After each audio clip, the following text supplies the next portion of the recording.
მოკლედ მაინც ვერ გავექცევი როგორც ხედავ ამ ამბავს. ისტორია იყო ესეთი. ივლისის ბოლოსკენ ჯიხაშკარიდან დამიკავშირდა ერთი ქალბატონი, რომელმაც მითხრა, რომ ამა და ამ ადამიანს ყავდა ბავშვი გაშულებული 84 წლის სექტემბერში და მითხრა, რომ იქნებო შეამოწმო შენ ხარ თუ არაო.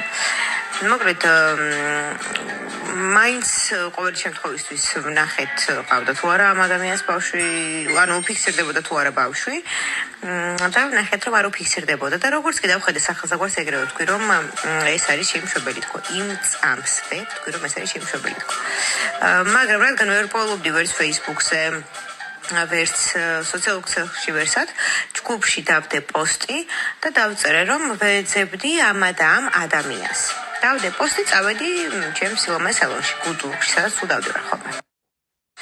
სალონიდან გამოვედი და მხვდება მესიჯი ოღონდ ეს მესიჯი მანამდე ვერ ვნახე იმიტომ რომ იყო სპამში და სანამ მესიჯს ნახავდი ნუ უკვე ეს ჩემი სტატუსი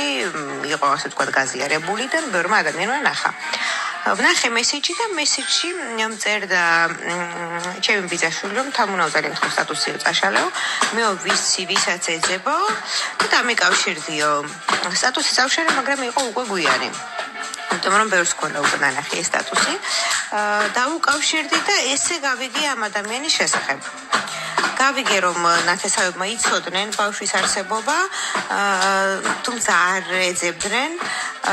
და მათ არ იცოდნენ ბავშვი ვინ იყო და რომ მკითხეს ვინ არის ბავშვი ვინ ეძებს და რომ ვთხარი რომ მეთქო აი მათ ძალიან ესეთი შოკში ჩავარდა ნათესავებმა მთხოვეს რომ შენო თავად არ დაუკავშირდეო მოდიო ჯერო გენეტიკური ტესტი გავიგეთო იქნებ არ ხარ მისი ბიოლოგიური შვილი და ყველა დრო არ ინერვულოს ამიტომაც გენეტიკური ტესტი გაიკეთა ჩემმა ბიძაშვილმა რომელიც იყო ზუგდიდში და გავგზავნეთ ჩქარი ტემპით ამერიკაში პასუხს ჭირდებოდა ლაბორატორიაში ჩასვლიდან 3-4 კვირა მაგრამ ნუ ისე მოხდა რომ გაიწელა მაშინ მოხდა ამერიკაში წარღვნა და მეორედ მოსვლა ცოტა დააგვიანდა თუმცა სანამ პასუხი მოვიდოდა მანამ დამეკავშირდა დეიდა ჩემი და მითხრა რომ ნუ სავარაუდოდო შეხარო იმიტომ რომ ჩვენ ოჯახს დაემართა ესეთი ისტორიაო და მოდი ახლა გაფუჭებული ტელეფონი ვარ ვითამაშოთო თავად დაურეკე და თავად გაესაუბრე ამასობაში პარალელურად მე ხომ მქონდა ჯგუფში დაწერილი ამ ადამიანს ვეძებ თქო და ხალხი ჩემგან დამოუკიდებლად ეძებდა და არ ყვევდა ამ ქალბატონის ისტორიას და ჩემგან დამოუკიდებლად მოხდა ის რომ ძალიან ბევრი ადამიანი ჩაერთო და ბევრმა ადამიანმა გაიგო ანუ ჯიხაშკარში ისედაც იცოდნენ მაგრამ ვინც არ იცოდა ვისაც არ ახსოვდა იმასაც გაახსენდა და იმანაც გაიგო რამაც შემდგომ მეგვიყვანა ცოტა მძიმე შედეგამდე ანუ გულისხმობ იმას რომ ცოტა საკმაოდ ეწყინა ჩემ გამჩენს ის რომ მანამდე დავიწყეთ ისტორიის მოკითხვა სანამ მას დაუკავშირდები და ამაში მართალია მე ვამბობ თავიდანვე რომ ჯობია პირადად მას დაუკავშირდეთ თქო მაგრამ ნუ უბრალოდ არ მიმიშვეს არ მომწეს საშუალება რომ მას დაუკავშირებოდი თორემ მათ რო ეთქვათ რომ პირდაპირ მას დაუკავშირდიო აღარ მოხდებოდა ეს რაღაც გაურკვევლობები წამიერი შესანება ამ კვილზე საუბარი რომელსაც არ ვიკეთებ სპეციალურად იმიტომ რომ რავი რაღაც მომწონს და არ ვიკეთებ. მოკლედ როგორც იქნა დავუკავშირდი, მანჯერ არ იცოდა რომ ასე ვთქვათ მოკითხული მქონდა უკვე და მისაცემს გაკეთებული მქონდა გენეტიკური ტესტი, რომ დავუკავშირდი, მითხრა რომ მას არ ყავდა ბავშვი გაჩენილი და რომ მას უბრალოდ მუცელი მოიშალა. მე უკვე როდესაც ვუთხარი რომ ვიცოდი ყველაფერი დეტალურად და მოკლედ ვიცოდი მითხრა რომ მას დაიბადა გარდაცვლილი ბავშვი ჭიპო არ იქონდა შემოხვეულიო და ბავშვი არ უცოცხლიაო მე კიდევ ერთი თვის მერე რომ დავუკავშირდი მე მითხრა რომ ბავშვი დაიბადა 3 დღის მერე გარდაიცვალა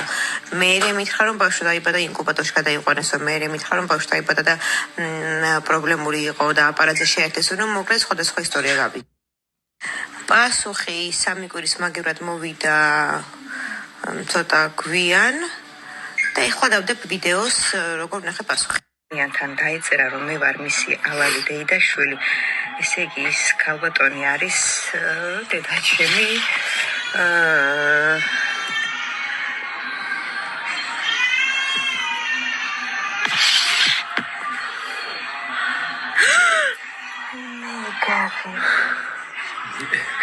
Tam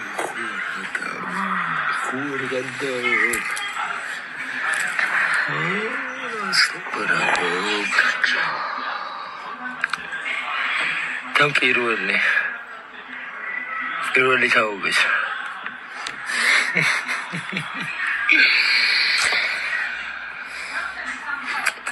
დედა ვიპოვეთ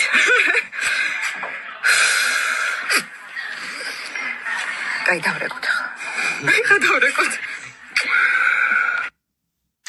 ამ პასუხის მერე დეინემის პასუხის მერე ვრეკავთ მე და სანდრო გამჩენთან და იქ იწყება დაუსრულებელი იქ იწყება რაც იწყება მოკლედ გავილანცხე აღარ ჩავალ დეტალებში აღარც მეუშინებს აღარც გქონა აკიშლით გავილანცხე მოკლედ გავილანცხე ეხლა რა შეეხება მამის ვინაობის თქმას ან არ თქმას როწერენ რო ხო შეეძლო რომ არ ეთქვა მამის ვინაობა შეეძლო რომ არ ეთქვა მამის ვინაობა მაგრამ მე მამას მაინც მივაგნებდი და ეხლა გეტყვით რატომ მივაგნებდი სანამ ჩავიდოდით მამასთან მანამდე დამეკავშირდა ჩემი ბიძაშვილი და მითხრა რომ ჩემ დას ოღონდ მაშინ არ ვიცოდი რომ ჩემი და იყო უნდა გენეტიკური ტესტის გაკეთება ტესტის გაკეთება უნდა და ჩემ დას იმიტომ რომ რუსიკოს ეჭვი ქონდა რომ ბებია თუ ბაბუა მოკლედ რამშობაკ იყო აყვანილი და მაგის დასადგენად მე ავიღე ტესტი და გავარდი შურდულივით რომ მეთქი რას ქვია მოვდივარ რუსიკო მივედით ოღონდ ის რომ არ ვუთხარით რუსიკოს რომ ჩემი და იყო და ძალიან მრცხვენია ძალიან მრცხვენია რუსო კიდე ერთხელ ბოდიში ხო და მოკლედ მივედით ამ ჩემ დასთან გავტესტეთ წამოვიღეთ ტესტი და მეორე დღეს გავქანდით შურდულებივით სამეგრელოში ტესტის პასუხი რა თქმა უნდა მოვიდა რა თქმა უნდა ჩანს რომ ჩვენ ვართ დები ნახევარდები ანუ ამით იმის თქმა მინდა რომ მას რომ არ საესახელებინა ბიოლოგიური მშობლის ჩემი მშობლის სახელი და კვალი მე მას მაინც ვიპოვიდი და თან უახლოეს მომავალში 22 სექტემბერს ჩემ ნამდვილ დაბადების დღეს მოვიდა პასუხები და მან ნამდვილად ვიპოვიდი თან ძალიან მალე უბრალოდ ესე დაიმთხვა რა რომ აი რუსიკოსაც აინტერესებდა თავის წინაპრების ამბავი და ესე მაგრად დაჯდა ეს ყველაფერი მე მაინც ვიპოვიდი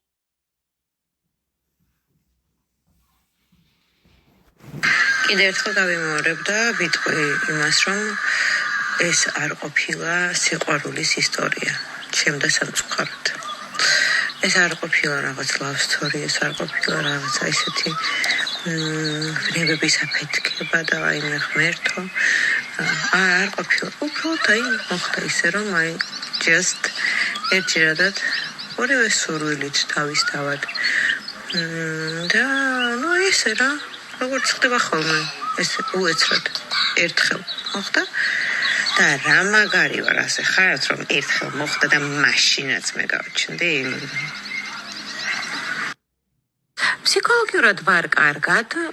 არი ფიქრობ რომ არ იმჩნევ და რაღაც შინაგანად ცუდად ვარ კარგად იმიტომ რომ ეს არ იყო ჩემთვის მოულოდნელი მდგომარეობა მე 3 თვის წინ როდესაც ვიპოვე გამჩენი 3 თვის წინ გავიგე მის დამოკიდებულება და ნელ-ნელა შევემზადე იმისთვის რაც მელოდებოდა ამიტომაც ეს ჩემთვის მოულოდნელი შოკი არ იყო მე ველოდებოდი ნუ ეხა ესე მძაფრ შეტევას არ ველოდებოდი მაგრამ ნუ მეტნაკლებად ველოდებოდი იმას რაც რის წინაშეც დღეს დავდექი თან გარდა ამისა მე არ ვარ რაღაცნაირი დეპრესიული ადამიანი და რაც არ უნდა მდგომარეობა იყოს და რაც არ უნდა სიტუაცია იყოს ყოველთვის ვცდილობ რომ დადებითი ვნახო ყველაფერში აი არასდროს არ მივექაჩები ცუდი ხასიათისკენ და დადებითს იმას ხედავ რომ მე გავშოლდი არაჩვეულებრივ ოჯახში გავიზარდე არაჩვეულებრივ პიროვნებებთან ერთად ხო შეიძლება რომ არ მოხვედრილიყავი კარგ ოჯახში და მოხვედრილიყავი თქვათ ბავშვთა სახლში ეხლა თქვენ იცით რა ხდებოდა სენაკის ბავშვთა სახლში იქ იყო აი მართლა უდიდესი უბედურება და ამ ბავშვებმა ისეთი გამოიარეს რომ დღეს ცოცხლები და ჯანმრთელები როგორ არიან მაგრად მიგვიც ხო შეიძლება რომ ყოფილიყავი აი ყველაფერს უყურებ დადებითად ხვდებით ანუ დღეს რომ იქ ვარ სადაც ვარ ეს არის იმის ამსახურება რომ მე გავშოლდი ანუ ყველაფერს უნდა მოუძებნო დადებითი მხარე ძალიან კარგია რომ დავიბადე და ნუ რას ვიზავთ ახლა გაშულებაშიც უნდა ვეძებოთ პლუსები დედაჩემი რომ გარდაიცვალა 2016 წელს, სახლში აღმოვაჩინე მეორე დაბადების მოწმობა და აქედან დაიწყო. აი ცოტა ვერ გავიგე, რას ნიშნავს ვერ გადააფასე ღირო ვაკეში გაიზარდა გადააფასე ღირებულებები. ეს ვაკელი გოგო არ აღმოჩნდა ჩიხაშკარელი კაცო. რა ღირებულება ვერ მივხვდრეს მეკითხები. როგორ გეკადრებათ, არანაირი ქერა არ არის, ბევრად უფრო შავგურე, მაინდა ბევრად უფრო მუქია, ვიდრე მე ვარ. ნო. აი, მე ეხლა კიდე უფრო მუქად მაქვს შეღებილი თმა, ვიდრე ჩემი ფერია რა. ის ბევრად მუქია და სახეზეც უფრო მუქი, ანუ კანიც უფრო მუქია, ვიდრე მე, ბევრად. აბა ეხლა დეროზე მითხარით, საიდან იცი ეგ ამბავი? აბა ეხლა დეროზე. საიდან იცი? რა თქმა უნდა მიფიქრია. პირველ რიგში დაის ვიცეკვებდი გადასარევად. და დანარჩენი არ ვიცი, მაგრამ ქართულს მაგრად ვიცეკვებდი.